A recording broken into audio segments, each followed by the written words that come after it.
ನಮಸ್ಕಾರ, ಕೆಸಿಎನ್ ವಾರ್ತೆಗಳಿಗೆ ಸ್ವಾಗತ. ಮೊದಲಿಗೆ ಮುಖ್ಯಾಂಶಗಳು. ಧಾರಾಕಾರವಾಗಿ ಸುರಿಯುತ್ತಿರುವ ಮಳೆಯಿಂದ ಮಂಜೇಶ್ವರದ ಹಲವೆಡೆ ಮನೆ, ಮಸೀದಿ, ವಿದ್ಯಾಸಂಸ್ಥೆಗಳು ಜಲಾವೃತ. ಉಪ್ಪಳ ಪರಿಸರದಲ್ಲಿ ಪ್ರಳಯ ಸಂಭವಿಸಲು ಸಾಧ್ಯತೆ ಇದ್ದರೂ ಪೂರ್ವ ಸಿದ್ಧತೆಗಳನ್ನು ನಡೆಸಲು ಕ್ರಮ ಕೈಗೊಂಡಿಲ್ಲ ಎಂಬ ಆರೋಪ ತೀವ್ರ. ಮನೆಯ ಮೇಲೆ ಬೃಹತ್ ಬಂಡೆಕಲ್ಲು ಬಿದ್ದ ಘಟನೆ, ಕಾಸರಗೋಡಿನ ಮೇಲ್ಪ್ರಮ ನಡಕಾಲ್ ಎಂಬಲ್ಲಿ. ಸಂಯುಕ್ತ ದೈಹಿಕ ಶಿಕ್ಷಕರ ಸಂಘಟನೆಯ ಆಶ್ರಯದಲ್ಲಿ ಡಿಡಿಇ ಕಚೇರಿಗೆ ಮಾರ್ಚ್ ಹಾಗೂ ಧರಣಿ, ವಿವಿಧ ಬೇಡಿಕೆಗಳನ್ನು ಮುಂದಿಟ್ಟುಕೊಂಡು. ಕೋಟೆಗಣಿ ಶ್ರೀ ರಾಮನಾಥ ಸಾಂಸ್ಕೃತಿಕ ಭವನ ಹಾಗೂ ಕರ್ನಾಟಕ ಯಕ್ಷಗಾನ ಅಕಾಡೆಮಿ ಬೆಂಗಳೂರು ಇದರ ಜಂಟಿ ಆಶ್ರಯದಲ್ಲಿ ನಡೆದ ಯಕ್ಷಗಾನ ತರಬೇತಿ ಶಿಬಿರದ ಸಮಾರೋಪ ಸಮಾರಂಭ ಶ್ರೀ ರಾಮನಾಥ ಸಾಂಸ್ಕೃತಿಕ ಭವನದಲ್ಲಿ. ವಾರ್ತೆಗಳು ವಿವರವಾಗಿ. ಧಾರಾಕಾರವಾಗಿ ಸುರಿಯುತ್ತಿರುವ ಮಳೆಯಿಂದ ಮಂಜೇಶ್ವರದ ಹಲವೆಡೆ ಮನೆ, ಮಸೀದಿ, ವಿದ್ಯಾಸಂಸ್ಥೆಗಳು ಜಲಾವೃತಗೊಂಡಿದೆ. ಕಳೆದ ಕೆಲವು ದಿನಗಳಿಂದ ಮಂಜೇಶ್ವರ, ಉಪ್ಪಳ ಪರಿಸರದಲ್ಲಿ ಪ್ರಳಯ ಸಂಭವಿಸಲು ಸಾಧ್ಯತೆ ಇರುವ ಬಗ್ಗೆ ಸೂಚನೆ ನೀಡಿದ್ದರೂ ಇದಕ್ಕೆ ಬೇಕಾಗಿ ಪೂರ್ವ ಸಿದ್ಧತೆಗಳನ್ನು ನಡೆಸಲು ಸಂಬಂಧಪಟ್ಟ ಅಧಿಕಾರಿಗಳು ಕ್ರಮ ಕೈಗೊಂಡಿಲ್ಲ ಎಂಬ ಆರೋಪ ಸ್ಥಳೀಯರಲ್ಲಿ ಕೇಳಿಬರುತ್ತಿದೆ. ಧಾರಾಕಾರವಾಗಿ ಸುರಿಯುತ್ತಿರುವ ಮಳೆಯಿಂದ ಮಂಜೇಶ್ವರದ ಹಲವೆಡೆ ಮನೆ, ಮಸೀದಿ, ವಿದ್ಯಾಸಂಸ್ಥೆಗಳು ಜಲಾವೃತಗೊಂಡಿವೆ. ಕಳೆದ ಕೆಲವು ದಿನಗಳಿಂದ ಮಂಜೇಶ್ವರ, ಉಪ್ಪಳದ ಹಲವೆಡೆಗಳಲ್ಲಿ ಪ್ರಳಯ ಸಂಭವಿಸಲು ಸಾಧ್ಯತೆ ಇರುವ ಬಗ್ಗೆ ಸಂಬಂಧಪಟ್ಟ ಇಲಾಖೆ ಸೂಚನೆ ನೀಡಿದ್ದರೂ ಇದಕ್ಕೆ ಬೇಕಾದ ಪೂರ್ವ ಸಿದ್ಧತೆಗಳನ್ನು ನಡೆಸಬೇಕಾಗಿದ್ದ ಸ್ಥಳೀಯ ಆಡಳಿತಾಧಿಕಾರಿಗಳು ಹಾಗೂ ಜನಪ್ರತಿನಿಧಿಗಳು ಮೌನ ಪಾಲಿಸಿರುವುದಾಗಿ ಆರೋಪ ಕೇಳಿಬಂದಿದೆ. ಕಳೆದ ರಾತ್ರಿ ಸುರಿದ ಬಿರುಸಿನ ಮಳೆಗೆ ವರ್ಕಾಡಿ ಪಂಚಾಯತ್ ವ್ಯಾಪ್ತಿಯ 2ನೇ ವಾರ್ಡಿನಲ್ಲಿರುವ ಮುಡಿಮಾರು ಬೇಕರಿ ರಸ್ತೆ ಪೂರ್ಣವಾಗಿ ಕುಸಿದು ವಾಹನ ಸಂಚಾರ ಪೂರ್ಣವಾಗಿ ಸ್ಥಗಿತಗೊಂಡಿದೆ.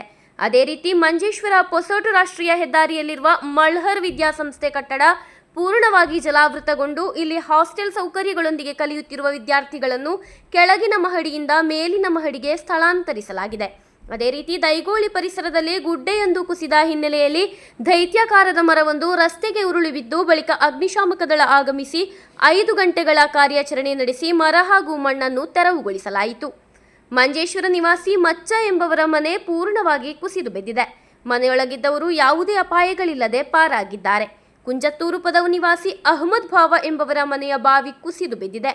ಮಚಂಪಾಡಿ ಜುಮಾ ಮಸೀದಿ ಜಲಾವೃತಗೊಂಡಿದೆ. Abdul Rehman Udyavara, news bureau, Manjeshwar. ಕಾಸರಗೋಡು ಮೇಲ್ಪರಮ ನಡಕಲ್ ಎಂಬಲ್ಲಿ ಮನೆಯ ಮೇಲೆ ಬೃಹತ್ ಬಂಡೆಕಲ್ಲು ಬಿದ್ದ ಘಟನೆ ನಡೆದಿದೆ. ಸಮೀಪದ ಗುಡ್ಡದಿಂದ ಉರುಳಿದ ಬಂಡೆಕಲ್ಲು ಮನೆಯ ಮೇಲೆ ಬಿದ್ದು ಮನೆ ನಾಶಗೊಂಡಿದೆ.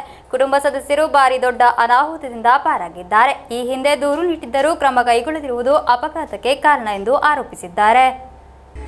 ಕಳೆದ ದಿನ ರಾತ್ರಿ 8:30 ಸುಮಾರಿಗೆ ಮೇಲ್ಪರಂಬ ನಡಕಾಲ್ನಲ್ಲಿ ನಾಡನ್ನೇ ಬೆಚ್ಚಿ ಬೀಳಿಸಿದ ಘಟನೆ ಸಂಭವಿಸಿದೆ. ಚಂದ್ರಗಿರಿಯ ಟೈರ್ ಅಂಗಡಿಯೊಂದರ ಉದ್ಯೋಗಿ ಮಿತೇಶ್ ಅವರ ಮನೆಯ ಮೇಲೆ ಬೃಹತ್ ಬಂಡೆಯೊಂದು ಉರುಳಿ ಬಿದ್ದಿದೆ. ಮನೆಯ ಸಮೀಪದ ಗುಡ್ಡದಿಂದ ದೈತ್ಯಾಕಾರದ ಬಂಡೆ ಉರುಳಿ ಮನೆಯ ಮಲಗುವ ಕೋಣೆಯ ಭಾಗಕ್ಕೆ ದೊಡ್ಡ ಶಬ್ದದೊಂದಿಗೆ ಬಿದ್ದಿದೆ. ಭಾರೀ ಅಪಾಯದಿಂದ ಕೂದಲೆಳೆ ಅಂತರದಲ್ಲಿ ಮನೆಯವರು ಪಾರಾಗಿದ್ದಾರೆ. ಘಟನೆ ನಡೆದ ಸಂದರ್ಭ ಮಿತೇಶ್ ಅವರ ಪತ್ನಿ ಹಾಗೂ ಮಗು ಸಮೀಪದ ದೇವಸ್ಥಾನಕ್ಕೆ ತೆರಳಿದ್ದರು. ಮಿತೇಶ್ ಹಾಗೂ ಅವರ ತಾಯಿ ಮನೆಯ ಮುಂಭಾಗದಲ್ಲಿದ್ದರು. ಬಂಡೆಕಲ್ಲು ಬೀಳುವ ಸಾಧ್ಯತೆ ಇದೆ ಎಂದು ಈ ಹಿಂದೆ ದೂರು ನೀಡಿದ್ದರೂ ಕ್ರಮ ಕೈಗೊಳ್ಳದೇ ಇರುವುದು ಈ ಘಟನೆ ಸಂಭವಿಸಲು ಕಾರಣವಾಗಿದೆ ಎಂದು ಕುಟುಂಬ ತಿಳಿಸಿದೆ.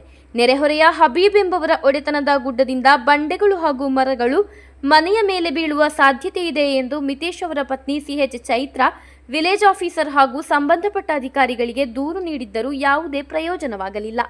ಅಧಿಕಾರಿಗಳ ನಿರ್ಲಕ್ಷ್ಯವೇ ಈ ದುರಂತಕ್ಕೆ ಕಾರಣ ಎಂದು ಕುಟುಂಬ ആരോപിಸಿದೆ. ഇന്നലെ രാത്രി ഒരു 8:30 മണിയാകുമ്പോൾ സംഭവം അറിഞ്ഞത്.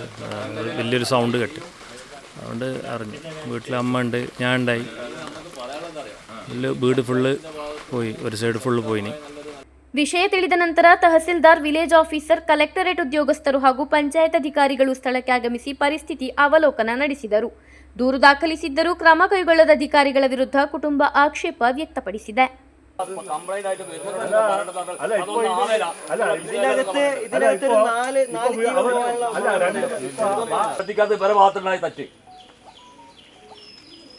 ജീവാപായം വന്നില്ലെങ്കിൽ ഇവരെന്ത് പറയും? അല്ല, അവരെ കൊണ്ട് ഇനി ചെയ്യിപ്പിക്കാന്നുള്ളതാണ് നമുക്ക് ചെയ്യാനുള്ളത്. അതിന് കൂടെ നിൽക്കാം, അതിന് പഞ്ചായത്ത് വരെ കൂടെ നിൽക്കാം.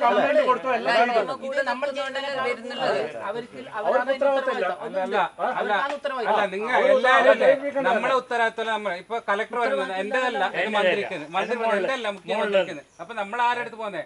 വോട്ട് മാത്രം എല്ലാവർക്കും കൊടുക്കണം. അല്ല ഈ ദുരന്ത എല്ലാരും പറയുന്നത് നമ്മ അയച്ചു കൊടുക്കുന്നത് നമുക്ക് പോയിട്ട് ചോദിക്കാൻ പറ്റും. കലക്ടറോട് മന്ത്രിയോട് ചോദിക്കാൻ പറ്റും. നമുക്ക് ചോദിക്കാൻ പറ്റും പഞ്ചായത്ത് അല്ലേ? പഞ്ചായത്ത് താലൂക്കാവില്ല. അതിന്റെ മുകളിൽ നമുക്ക് പോകാൻ പറ്റില്ല. നമുക്ക് അതിന്റെ റൈറ്റ് ഇല്ല. ಘಟನೆಯಿಂದಾಗಿ ಮನೆಯ ಬಹುಪಾಲು ಭಾಗ ನಾಶವಾಗಿದೆ. 2 ಲಕ್ಷ ರೂಪಾಯಿಗಳಷ್ಟು ನಷ್ಟವಾಗಿದೆ ಎಂದು ಅಂದಾಜಿಸಲಾಗಿದೆ. ಮನೆ ವಾಸಯೋಗ್ಯವಲ್ಲದ ಕಾರಣ ಮುಂದೆ ಏನು ಮಾಡಬೇಕೆಂದು ತೋಚದೆ ಮಿತೇಶ್ ಹಾಗೂ ಕುಟುಂಬ ಗೊಂದಲದಲ್ಲಿದೆ. News bureau Kasaragod.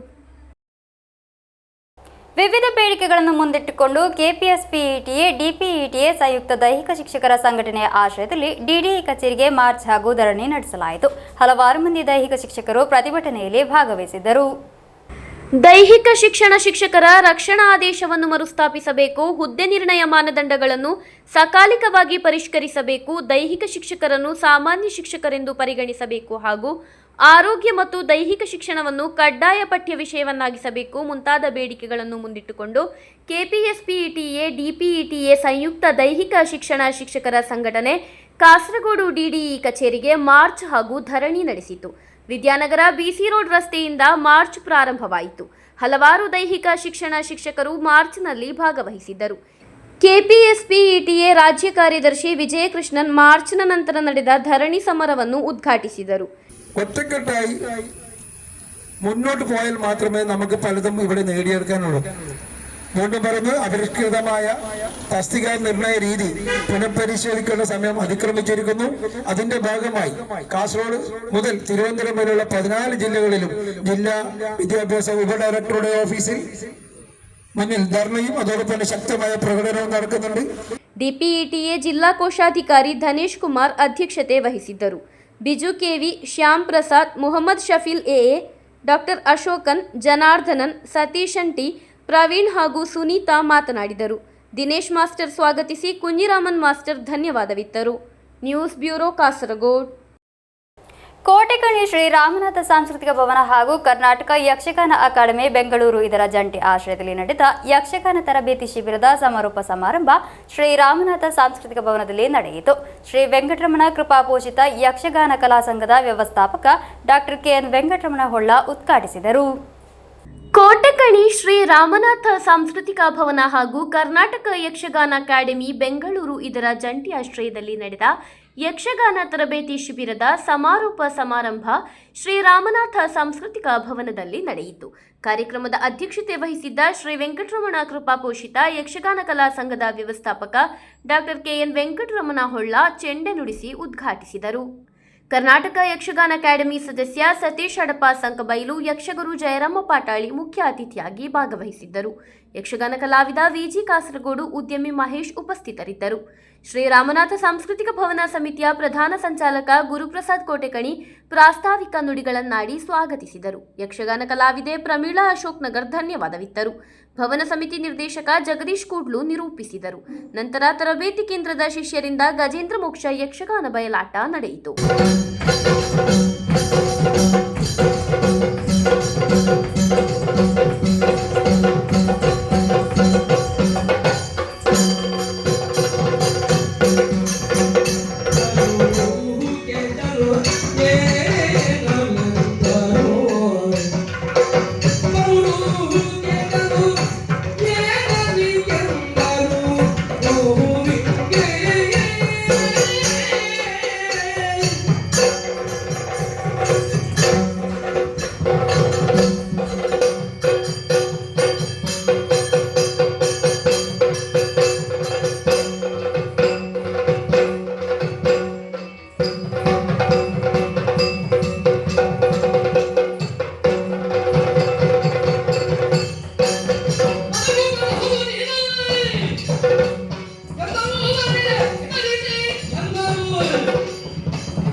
Kasaragod. ಕುಂಟಿಗಾನ ASB ಶಾಲೆಯಲ್ಲಿ ಎಕ್ಸ್ಪ್ರೆಸ್ ರೀಡಿಂಗ್ ಪ್ರಾಜೆಕ್ಟ್ಗೆ ಚಾಲನೆ ದೊರಕಿತು. ಕರಿಯರ್ ಕೌನ್ಸಿಲರ್ ಶಂಸುದ್ದೀನ್ ಪಡಲಡ್ಕ ಈ ಯೋಜನೆಯ ಲಾಂಚಿಂಗ್ ನೆರವೇರಿಸಿದರು. ಸಾರ್ವಜನಿಕ ಶಿಕ್ಷಣ ಇಲಾಖೆಯ ಸಮಗ್ರ ಗುಣಮಟ್ಟ ಶಿಕ್ಷಣ ಯೋಜನೆಯ ಭಾಗವಾಗಿ ಕುಂಟಿಗಾನ ಎಎಸ್ಬಿ ಶಾಲೆಯಲ್ಲಿ ನೂತನ ಯೋಜನೆಗಳನ್ನು ಆವಿಷ್ಕರಿಸುವುದರ ಭಾಗವಾಗಿ ಎಕ್ಸ್ಪ್ರೆಸ್ ರೀಡಿಂಗ್ ಪ್ರಾಜೆಕ್ಟ್ಗೆ ಚಾಲನೆ ನೀಡಲಾಯಿತು. ಮಕ್ಕಳ ಓದುವಿಕೆಯನ್ನು ನಿಖರವಾಗಿ ಅಳೆಯಲು, ಓದುವ ಹವ್ಯಾಸವನ್ನು ಬೆಳೆಸಲು ಮತ್ತು ಓದುವ ವೇಗವನ್ನು ಹೆಚ್ಚಿಸಲು ಈ ಯೋಜನೆಯು ವಿಭಿನ್ನ ಮಾದರಿಗಳನ್ನು ಒಳಗೊಂಡಿದೆ. ಪ್ರತಿದಿನ 15 ರಿಂದ 25 ನಿಮಿಷಗಳ ಕಾಲ ಪೋಷಕರೊಂದಿಗೆ ಓದಲು, ತರಗತಿಗೆ ಬಂದು ಸಮಯವನ್ನು ದಾಖಲಿಸಲು ಮತ್ತು ವಾರಕ್ಕೊಮ್ಮೆ ಓದಿದ ಪುಸ್ತಕವನ್ನು ತರಗತಿಯಲ್ಲಿ ಚರ್ಚಿಸಲು ಈ ಯೋಜನೆಯ ಮೂಲಕ ಸಾಧ್ಯವಾಗಿಸುತ್ತದೆ. ಇಂಗ್ಲಿಷ್ ಕ್ಲಬ್ನ ನೇತೃತ್ವದಲ್ಲಿ ಆಯೋಜಿಸುವ ಈ ಯೋಜನೆಯ ಅಧಿಕೃತ ಲಾಂಚಿಂಗ್ ಅನ್ನು ಖ್ಯಾತ motivational speaker, career counsellor Shamsuddin ಪಡಲಡ್ಕ ನಿರ್ವಹಿಸಿದರು. ಮುಖ್ಯೋಪಾಧ್ಯಾಯ ರಾಧಾಕೃಷ್ಣನ್ ಅಧ್ಯಕ್ಷತೆ ವಹಿಸಿದ್ದರು. ಚೆಂಗಳ ಎಸ್ಟಿ ಅಕಾಡೆಮಿ ಪ್ರಾಂಶುಪಾಲ ಅಶ್ರಫ್ ಹುದವಿ ಮುಖ್ಯ ಅತಿಥಿಯಾಗಿ ಭಾಗವಹಿಸಿದ್ದರು. ಇಂಗ್ಲಿಷ್ ಕ್ಲಬ್ ಸಂಚಾಲಕ ಅಬ್ದುಲ್ ಸಲಾಂ ಪಡಲಡ್ಕ ಯೋಜನೆಯ ಬಗ್ಗೆ ವಿವರವಾದ ಮಾಹಿತಿಯನ್ನು ಮಂಡಿಸಿದರು. ಸಿಬ್ಬಂದಿ ಕಾರ್ಯದರ್ಶಿ Prashanth Kumar B, SRG convener Deena K, ಹಿರಿಯ ಶಿಕ್ಷಕಿ ಮೂಕಾಂಬಿಕಾ, ಇಂಗ್ಲಿಷ್ ಕ್ಲಬ್ ಸದಸ್ಯರಾದ ಪ್ರದೀಪ್ ಕುಮಾರ್, ಆಲ್ವಿನ್ ಜಾರ್ಜ್ ಎಂಬಿಯವರು ಉಪಸ್ಥಿತರಿದ್ದರು. ಯೋಜನಾ ಸಂಯೋಜಕಿ ಶಶಿಕಲಾ ಸ್ವಾಗತಿಸಿ, ಇಂಗ್ಲಿಷ್ ಕ್ಲಬ್ ಸಹ ಸಂಚಾಲಕ ಅನ್ವಿತ್ ಧನ್ಯವಾದವಿತ್ತರು. News bureau Kasaragod. ತ್ರಿಕ್ಕನಾಡು ಕ್ಷೇತ್ರದಲ್ಲಿ ಈ ಬಾರಿಯ ಕರ್ಕಾಟಕ ಅಮಾವಾಸ್ಯೆಯ ದಿನದಂದು ನಡೆಯುವ ಬಲಿತರ್ಪಣಾ ಕಾರ್ಯಕ್ಕಾಗಿ ವ್ಯಾಪಕ ಸಿದ್ಧತೆಗಳನ್ನು ನಡೆಸಲಾಗಿದೆ. ಜುಲೈ 24ರಂದು ಬೆಳಗ್ಗೆ ಉಷಾ ಪೂಜೆಯ ನಂತರ ಬಲಿತರ್ಪಣ ಆರಂಭವಾಗಲಿದೆ ಎಂದು ಕ್ಷೇತ್ರ ಪದಾಧಿಕಾರಿಗಳು ಸುದ್ದಿಗೋಷ್ಠಿಯಲ್ಲಿ ತಿಳಿಸಿದರು. ಈ ವರ್ಷದ ಕರ್ಕಾಟಕ ಅಮಾವಾಸ್ಯೆಯ ದಿನದಂದು ತ್ರಿಕ್ಕನಾಡು ಕ್ಷೇತ್ರದಲ್ಲಿ ನಡೆಯುವ ಬಲಿತರ್ಪಣಕ್ಕೆ ವ್ಯಾಪಕ ಸಿದ್ಧತೆಗಳನ್ನು ಮಾಡಿಕೊಳ್ಳಲಾಗಿದೆ. 24ರಂದು ಉಷಾ ಪೂಜೆಯ ನಂತರ ಬಲಿತರ್ಪಣ ವಿಧಿಗಳು ಪ್ರಾರಂಭವಾಗಲಿವೆ. ದೇವಸ್ಥಾನದ ಮುಂಭಾಗದಲ್ಲಿರುವ ಕಡಲ ತೀರದಲ್ಲಿ ವಿಶೇಷವಾಗಿ ಸಿದ್ಧಪಡಿಸಲಾದ ಚಪ್ಪರದಲ್ಲಿ ಏಕಕಾಲದಲ್ಲಿ ಸುಮಾರು 20ರಷ್ಟು ಭಕ್ತಾದಿಗಳ ನೇತೃತ್ವದಲ್ಲಿ ಬಲಿತರ್ಪಣಾ ವಿಧಿಗಳು ನಡೆಯಲಿವೆ.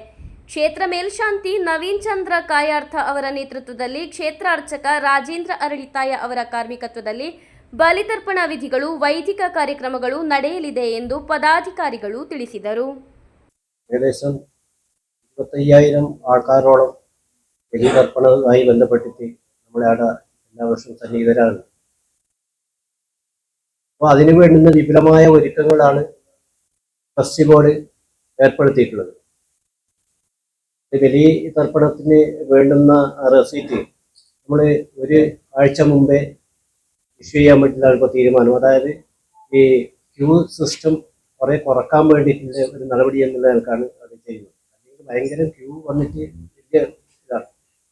അപ്പോൾ അതുപോലെ തന്നെ ആൾക്കാർ വരുന്ന ആൾക്കാർക്ക് രാവിലെ വിവിധ സ്ഥലത്ത് നിന്ന് വരുന്ന ആൾക്കാർക്ക് ഒരു ലഘുഭക്ഷണം നമ്മൾ ഏർപ്പാടാക്കിയിട്ടുണ്ട്. നമ്മുടെ ക്ഷേത്രത്തിൽ വരുന്ന ഭക്തന്മാർക്ക് സൗകര്യപ്രദമായ രീതിയിൽ അവർക്ക് ദർശനം നടത്തുന്നതിന് വേണ്ടി എല്ലാ സഹായവും ചെയ്യുവാൻ വേണ്ടി അത് കോസ്റ്റ് ഗാർഡ്, അതുപോലെ തന്നെ പോലീസ്, ഹെൽത്ത്, ഇത്തരം ആൾക്കാരുടെ സേവനം നമ്മൾ ആവശ്യപ്പെട്ടിട്ടുണ്ട്. അവർക്ക് അതുമായി ബന്ധപ്പെട്ടിട്ടുള്ള അറിയിപ്പുകൾ നൽകിയിട്ടുണ്ട്. ಟಿ ರಾಜೇಶ್, ವಲ್ಲಿಯೂಡನ್ ಬಾಲಕೃಷ್ಣನ್ ನಾಯರ್, ಮೇಲತ್ ಸತ್ಯನಾಥನ್ ನಂಬಿಯಾರ್, ಇಡಯಿಲಂ ಶ್ರೀವತ್ಸನ್ ನಂಬಿಯಾರ್ ಎಂಬಿವರು ಸುದ್ದಿಗೋಷ್ಠಿಯಲ್ಲಿ ಉಪಸ್ಥಿತರಿದ್ದರು. News bureau Kasaragod.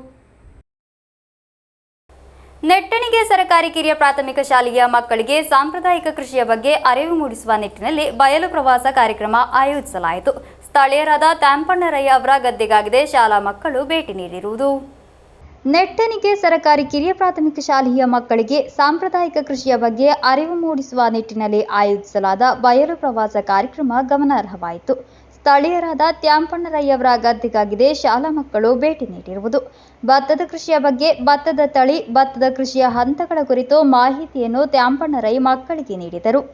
ಶಾಲಾ ಹೆಡ್ ಮಿಸ್ಟ್ರೆಸ್ ಜಯಲತಾ ನೇತೃತ್ವ ವಹಿಸಿದ್ದರು. ಶಾಲಾ ಸಹ ಶಿಕ್ಷಕಿಯರಾದ ಆಬಿದಾ, ಜಯಂತಿ, ಅಂಕಿತಾ ಕುಮಾರಿ, ಕಾವ್ಯ, ಎಸ್ಎಸ್ಜಿ ಸದಸ್ಯೆ ರಮ್ಯಾ ಸಹಕರಿಸಿದರು. ಈ ಪ್ರವಾಸ ಮಕ್ಕಳಿಗೆ ಸಾಂಪ್ರದಾಯಿಕ ಕೃಷಿಯ ಅರಿವು ಮೂಡಿಸಲು ಸಹಕಾರಿಯಾಯಿತು. News bureau Kasaragod. ಕ್ರಿಕೆಟ್ನಲ್ಲಿ ಕಾಸರಗೋಡಿನ ಹೆಮ್ಮೆಯ ತಾರೆಯಾಗಿರುವ Rehan sports line under nineteen Kerala state ಟೀಮ್ಗೆ ಆಯ್ಕೆಯಾಗಿದ್ದಾರೆ. ಅಂತರ್ಜಿಲ್ಲಾ ಚಾಂಪಿಯನ್ಶಿಪ್, ಉತ್ತರ ವಲಯ ಚಾಂಪಿಯನ್ಶಿಪ್ನಲ್ಲಿ ರೆಹನ್ ನೀಡಿದ ಅದ್ಭುತ ಪ್ರದರ್ಶನ ಅವರು ರಾಜ್ಯ ತಂಡಕ್ಕೆ ಆಯ್ಕೆಯಾಗಲು ದಾರಿ ಮಾಡಿಕೊಟ್ಟಿದೆ. ಈ ತಿಂಗಳ 20 ರಿಂದ 28ರವರೆಗೆ ಪಾಂಡಿಚೇರಿಯಲ್ಲಿ ಅಂತಾರಾಜ್ಯ ಅಂಡರ್-19 ಏಕದಿನ ಚಾಂಪಿಯನ್ಶಿಪ್ ನಡೆಯಲಿದೆ.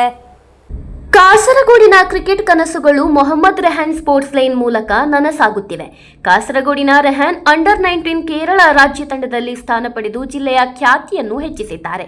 ಕಾಸರಗೋಡಿಗಾಗಿ ಅಂತರ್ಜಿಲ್ಲಾ ಚಾಂಪಿಯನ್ಶಿಪ್ನಲ್ಲಿ ರೆಹಾನ್ ಅದ್ಭುತ ಪ್ರದರ್ಶನ ನೀಡಿದ್ದರು.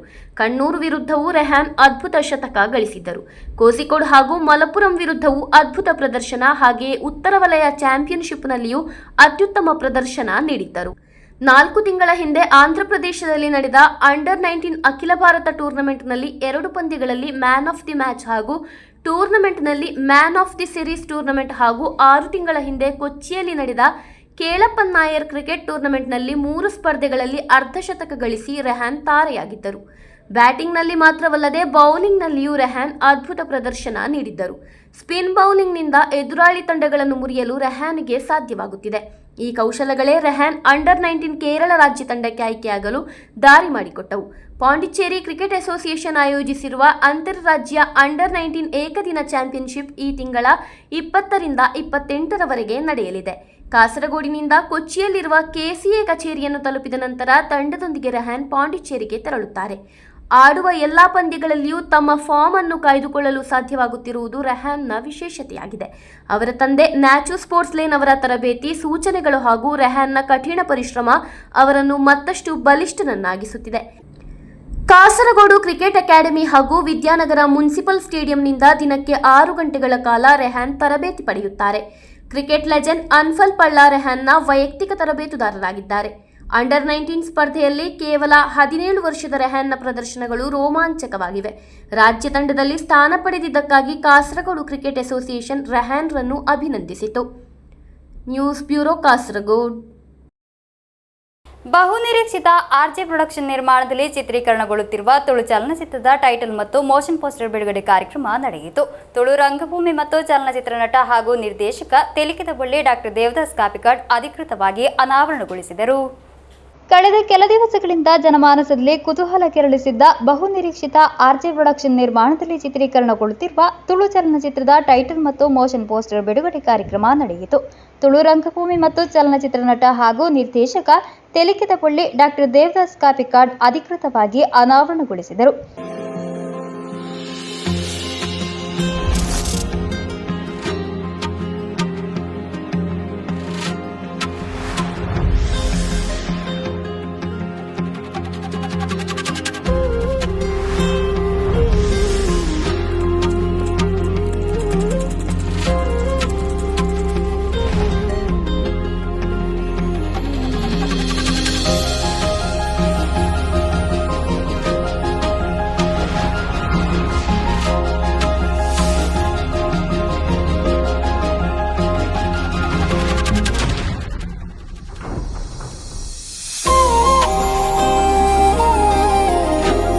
ಇಷ್ಟು ದಿವಸ ಕಲಾಭಿಮಾನಿಗಳ ಹಲವಾರು ಪ್ರಶ್ನೆಗಳಿಗೆ ಉತ್ತರ ಖುಷಿ ಟೈಲರ್ಸ್ ಎಂಬ ಚಿತ್ರದ ಹೆಸರು. ದೇವದಾಸ್ ಕಾಪಿಕಾಡ್ ಮಾತನಾಡಿ, ತುಳು ಚಿತ್ರರಂಗದಲ್ಲಿ ಇಂತಹದೇ ವಿಭಿನ್ನ ಪ್ರಯತ್ನಗಳು ನಿರಂತರವಾಗಿ ನಡೆಯುತ್ತಿರಬೇಕೆಂದು ಚಿತ್ರತಂಡವನ್ನು ಪ್ರೋತ್ಸಾಹಿಸಿದರು. ಕಾರ್ಯಕ್ರಮದಲ್ಲಿ ಚಿತ್ರದ ನಿರ್ದೇಶಕ ರೋಷನ್ ಆರಾಳ್ವ, ಛಾಯಾಗ್ರಾಹಕ ಅರುಣ್ ರೈ ಪುತ್ತೂರು, ಚರಣಾಚಾರ್ಯ ಪುತ್ತೂರು, ಚಿತ್ರತಂಡದ ರಾಘವೇಂದ್ರ ಹೊಳ್ಳ, ನವೀನ್ ನೇರೋಳ್ತಡಿ, ಹರ್ಷರಾಜ್ ಬಂಟ್ವಾಳ ಎಂಬಿವರು ಉಪಸ್ಥಿತರಿದ್ದರು. News bureau, Kasaragod. ಕಾಳಿಯಂಗಾಡು ಶ್ರೀ ಮೂಕಾಂಬಿಕಾ ಕ್ಷೇತ್ರದಲ್ಲಿ ಶಿಲಾಮಯ ಗರ್ಭಗುಡಿ ನಿರ್ಮಾಣದ ಸಿದ್ಧತೆ ಭರದಿಂದ ಸಾಗುತ್ತಿದ್ದು, ಗರ್ಭಗೃಹದ ದಾರಂದ ಮುಹೂರ್ತ ನಡೆಯಿತು. ಶಿಲ್ಪಿ ಬೆದ್ದಡ್ಕ ರಮೇಶ್ ಕಾರಂತ ನೇತೃತ್ವ ವಹಿಸಿದ್ದರು. ಕಾಳಿಯಂಗಾಡು ಶ್ರೀ ಮೂಕಾಂಬಿಕಾ ಕ್ಷೇತ್ರದಲ್ಲಿ ಶಿಲಾಮಯ ಗರ್ಭಗುಡಿ ನಿರ್ಮಾಣದ ಸಿದ್ಧತೆ ಭರದಿಂದ ಸಾಗುತ್ತಿದ್ದು, ಗರ್ಭಗೃಹದ ದಾರಂದ ಮುಹೂರ್ತ ನಡೆಯಿತು. ಶಿಲ್ಪಿ ಬೆದ್ದಡ್ಕ ರಮೇಶ್ ಕಾರಂತ ಅವರು ಕಾರ್ಯಕ್ರಮದ ನೇತೃತ್ವ ವಹಿಸಿದ್ದರು. ಸಾಂಪ್ರದಾಯಿಕ ಚಟುವಟಿಕೆಗಳ ನಂತರ ಶಿಲಾಮಯ ಗರ್ಭಗುಡಿಯ ನಿರ್ಮಾಣ ಹೊಣೆಯುತ್ತಿರುವ ಮುರುಡೇಶ್ವರದ ಅಣ್ಣಪ್ಪಾಜಿ ಅವರು ಕಾರ್ಮಿಕತ್ವ ವಹಿಸಿದರು. ಜೀರ್ಣೋದ್ಧಾರ ಸಮಿತಿಯ ರಕ್ಷಾಧಿಕಾರಿ ಡಾಕ್ಟರ್ ಅನಂತ ಕಾಮತ್ ಅವರ ಉಪಸ್ಥಿತಿಯಲ್ಲಿ ಗೌರವಾಧ್ಯಕ್ಷ ಡಾಕ್ಟರ್ ಕೆಎನ್ ವೆಂಕಟರಮಣ ಹೊಳ್ಳ ಅವರು ಮುಂದಾಳತ್ವ ವಹಿಸಿದರು. ಪ್ರಧಾನ ಕಾರ್ಯದರ್ಶಿ ಹರೀಶ್ ಕೊಳ್ಕೆಬೈಲು, ಕೋಶಾಧಿಕಾರಿ ಶಾಂತಕುಮಾರ್ ಮುಂಡಿದಡ್ಕ, ಆಡಳಿತ ಮುಕ್ತೇಸರ ಅಚ್ಯುತಾಕೆ, ಧರ್ಮದರ್ಶಿ ನಾರಾಯಣ ಪೂಜಾರಿ, ರಘು ಮೀಪುಗುರಿ, ಲವ ಮೀಪುಗುರಿ, ಬಾಬು ಪೂಜಾರಿ, ರಂಜಿತ್ ಮಾನ್ಯಿಪಾಡಿ, ದುಗ್ಗಪ್ಪ ಕಾಳ್ಯಂಗಾಡ್, ಆನಂದ ಮೀಪುಗುರಿ, ದಯಾನಂದ ಕಾಳ್ಯಂಗಾಡ್, ಗೋವಿಂದ, ಪ್ರಶಾಂತ, ಅಜಯ, ಶಂಕರ, ಗಣೇಶ, ರಾಜೇಶ್, ಸಚಿನ್, ರಮೇಶ್, ಮಾತೃ ಸಮಿತಿ ಪದಾಧಿಕಾರಿಗಳು ಹಾಗೂ ಪ್ರಮುಖರಾದ ದೀಪಕ್ಕೆ, ಶೋಭಾ, ಹರ್ಷಿತಾ, ಅಕ್ಷತಾ, ಚಂದ್ರಾವತಿ, ಭವಾನಿ, ರಮಣಿ, ಶಶಿಕಲಾ, ಮಮತಾ ಮುಂತಾದವರು ಉಪಸ್ಥಿತರಿದ್ದರು. ಶೀಘ್ರದಲ್ಲೇ ಪೂರ್ಣ ಶಿಲಾಮಯ ಗರ್ಭಗುಡಿಯ ನಿರ್ಮಾಣ ನಿರೀಕ್ಷೆ ಇದ್ದು 1 ಕೋಟಿ ರೂಪಾಯಿಗೂ ಅಧಿಕ ವೆಚ್ಚ ಅಂದಾಜಿಸಲಾಗಿದೆ. ಈಗ ನಿರ್ಮಾಣ ಕಾರ್ಯ ಭರದಿಂದ ಸಾಗುತ್ತಿದ್ದು ಭಗವದ್ಭಕ್ತರ ಸಂಪೂರ್ಣ ಸಹಕಾರ ಕೋರಲಾಗಿದೆ ಎಂದು ಪದಾಧಿಕಾರಿಗಳು ತಿಳಿಸಿದರು. News bureau Kasaragod. ಕೊನೆಯಲ್ಲಿ ಮತ್ತೊಮ್ಮೆ ಮುಖ್ಯಾಂಶಗಳು. ಧಾರಾಕಾರವಾಗಿ ಸುರಿಯುತ್ತಿರುವ ಮಳೆಯಿಂದ ಮಂಜೇಶ್ವರದ ಹಲವೆಡೆ ಮನೆ ಮಸೀದಿ ವಿದ್ಯಾಸಂಸ್ಥೆಗಳು ಜಲಾವೃತ. ಉಪ್ಪಳ ಪರಿಸರದಲ್ಲಿ ಪ್ರಳಯ ಸಂಭವಿಸಲು ಸಾಧ್ಯತೆ ಇದ್ದರೂ ಪೂರ್ವ ಸಿದ್ಧತೆಗಳನ್ನು ನಡೆಸಲು ಕ್ರಮ ಕೈಗೊಂಡಿಲ್ಲ ಎಂಬ ಆರೋಪ ತೀವ್ರ. ಮನೆಯ ಮೇಲೆ ಬೃಹತ್ ಬಂಡೆಕಲ್ಲು ಬಿದ್ದ ಘಟನೆ ಕಾಸರಗೋಡಿನ ಮೇಲ್ಪ್ರಮ ನಡಕಾಲೆಂಬಲ್ಲಿ. ಸಂಯುಕ್ತ ದೈಹಿಕ ಶಿಕ್ಷಕರ ಸಂಘಟನೆಯ ಆಶ್ರಯದಲ್ಲಿ ಡಿಡಿಇ ಕಚೇರಿಗೆ ಮಾರ್ಚ್ ಹಾಗೂ ಧರಣಿ. ವಿವಿಧ ಬೇಡಿಕೆಗಳನ್ನು ಮುಂದಿಟ್ಟುಕೊಂಡು ಕೋಟೆಗಣಿ ಶ್ರೀ ರಾಮನಾಥ ಸಾಂಸ್ಕೃತಿಕ ಭವನ ಹಾಗೂ ಕರ್ನಾಟಕ ಯಕ್ಷಗಾನ ಅಕಾಡೆಮಿ ಬೆಂಗಳೂರು ಇದರ ಜಂಟಿ ಆಶ್ರಯದಲ್ಲಿ ನಡೆದ ಯಕ್ಷಗಾನ ತರಬೇತಿ ಶಿಬಿರದ ಸಮಾರೋಪ ಸಮಾರಂಭ ಶ್ರೀ ರಾಮನಾಥ ಸಾಂಸ್ಕೃತಿಕ ಭವನದಲ್ಲಿ.